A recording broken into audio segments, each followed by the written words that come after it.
সম্পন্ন হওয়ার পরে যে মূল্যায়ন করা হয় সেটাকে বলা হয় সামষ্টিক বা শিক্ষণ অগ্রগতি যাচাইয়ের জন্য যে মূল্যায়ন করা হয়। এই মূল্যায়নের মূল কার্যক্রমটা হবে আনুষ্ঠানিক, সুনির্দিষ্ট দিন তারিখ থাকবে, এটার জন্য একটা প্রস্তুতি থাকবে শিক্ষক শিক্ষার্থী উভয়েরই, এর পাশাপাশি অভিভাবকেরও প্রস্তুতি থাকবে।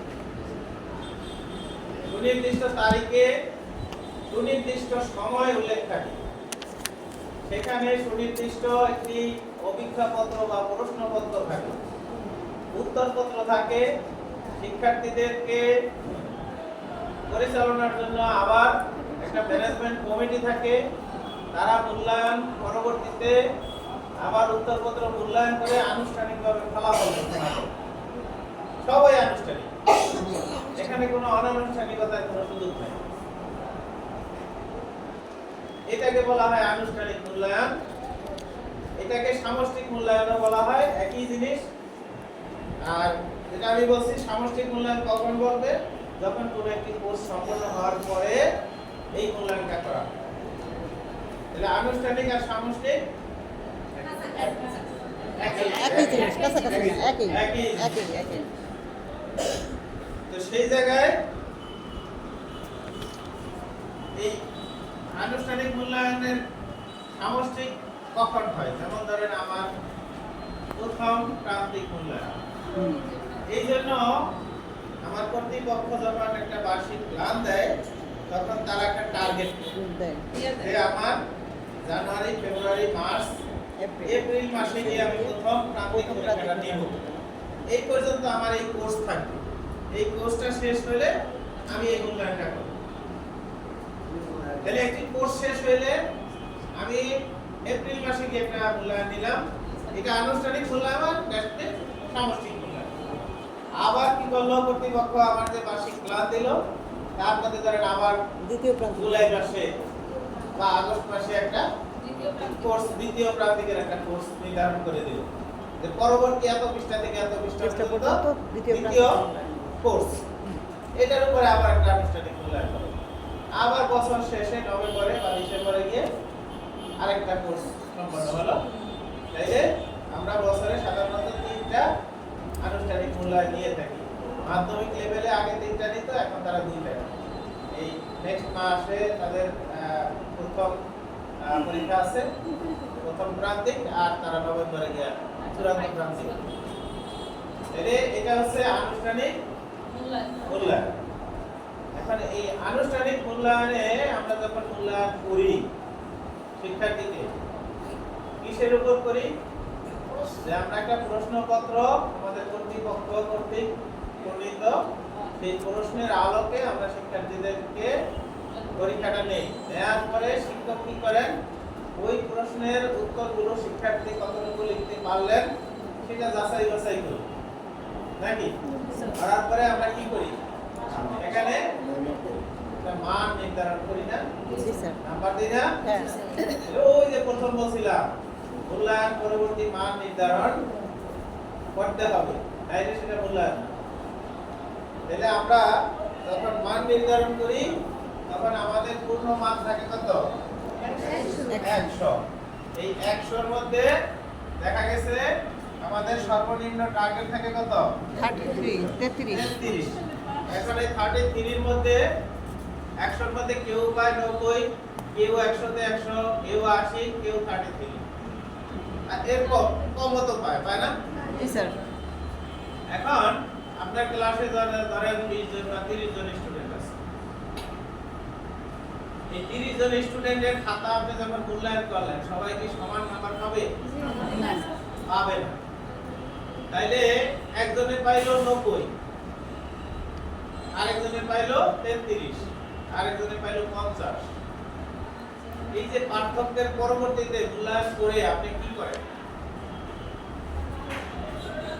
আনুষ্ঠানিক মূল্যায়ন করার পরে খাতাটা দেখেন না, দেখার পরে মান নির্ধারণ করি, রেজাল্ট দেন। হ্যাঁ, তাইলে এই যে পার্থক্য, একজনে 33, একজনে ধরেন 80, 100-র মধ্যে একজনে 60, একজনে 100-তে 100ই পাইলো, এই জায়গায় আপনি কি করেন, এই যে পার্থক্য নির্ণয় করলেন এই জায়গায় আপনি কি করেন, ক্রম নির্ধারণ করেন।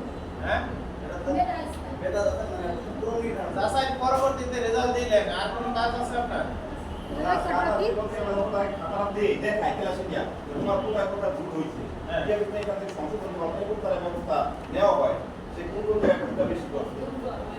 কে দেয়?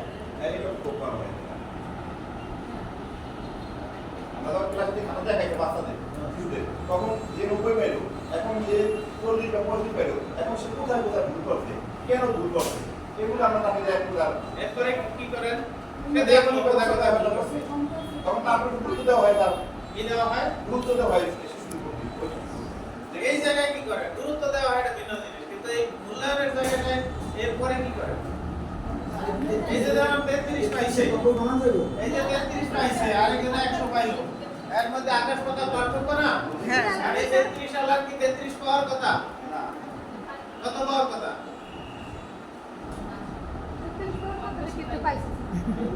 33 আলার কত পাওয়ার কথা সবাই সমান পাওয়ার কথা। সমান পাওয়ার কথা কারণ আপনি ক্লাসে যখন পড়ান আপনি যখন ক্লাসে পাঠদান করেন তখন আপনি টার্গেট কি সবাই আপনার শিক্ষণফল অর্জন করবে এই টার্গেট নিয়ে পড়াইছেন না জি, স্যার। তাহলে এখানে যে এত ব্যবধান হলো এর জন্য এখন কি করবেন আপনি কোথায় জীবনে করছেন আনুষ্ঠানিক মূল্যায়নে সব কথা বলবেন বুঝা কথা কয়ে আন্দাজে কোনো কোটি হিসাবে না এই যে ধরে বদমারে ফকিরের কেরামতি বারে এই যে উদ্যোগ নাই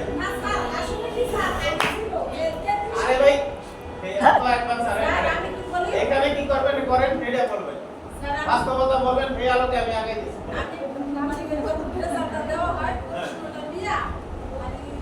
সবাই রাখি এগুলো বলছিলাম যে তোমরা লেখাপড়া জাস্ট প্রশ্ন সম্পর্কে প্রশ্ন দিয়া ওগুলো সবার নতুন করে ওইগুলো তো দেওয়া হয় না দেওয়া হয় না ওই এত পয়সা দিলাম কি করেন না করেন এটা আমরা ভালো বুঝি হ্যাঁ এই যে মূল জায়গায় আছে আনুষ্ঠানিক মূল্যায়নে মূলত এই জায়গাটায় শিশুকে ডেভেলপ করার কোনো কাজ আমরা করি করি না না করার কোনো সুযোগ নেই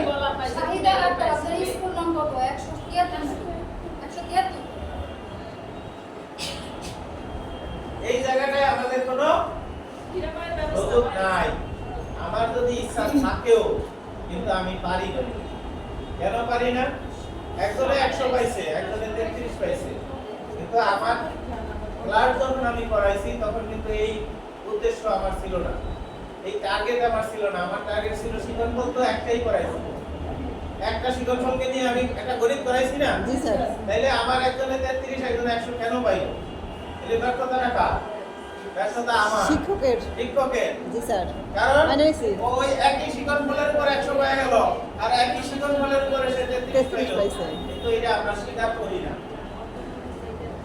আমরা এটা স্বীকার করি না তবে আনুষ্ঠানিক মূল্যায়ন এমন একটা জিনিস এই জায়গায় ওখান থেকে টেনে তোলার মতো সুযোগ শিক্ষকের নেই এই পরীক্ষা প্রক্রিয়াটা হচ্ছে আনুষ্ঠানিকতা আনুষ্ঠানিক রেজাল্ট দেওয়া পর্যন্তই শেষ এরপরে আর এটা কোনো কার্যকর ভূমিকা রাখে না। বুঝা গেছে এই আনুষ্ঠানিক মূল্যায়নটা কতটা গুরুত্বপূর্ণ লক্ষ্য করছেন বুঝা গেছে জি স্যার এর দ্বারা পরবর্তীতে শিশুর কোনো উপকারিতা নেই ধরেন একজনে মেট্রিক পরীক্ষা দিছে কেউ গোল্ডেন পাইছে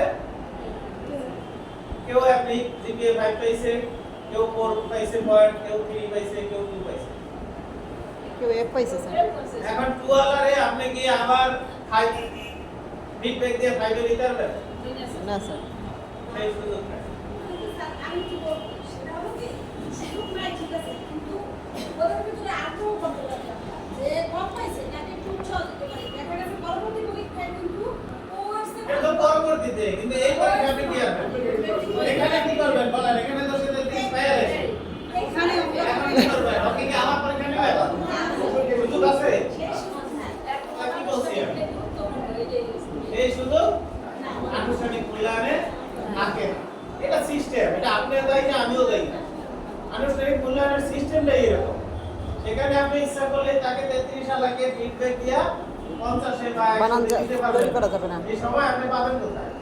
এই সিস্টেমটা আনুষ্ঠানিকে নাই। ক্লিয়ার? তাহলে আনুষ্ঠানিকটা বুঝছি আমরা। জি, স্যার। আনুষ্ঠানিক মূল্যায়ন কি? কিভাবে করি? এটার আরেকটা কি নাম? এখানে আমাদের কি উপকারিতা আছে? ক্লিয়ার? জি স্যার, তাহলে এইবার আসি আমরা অনানুষ্ঠানিক। অনানুষ্ঠানিক মূল্যায়ন।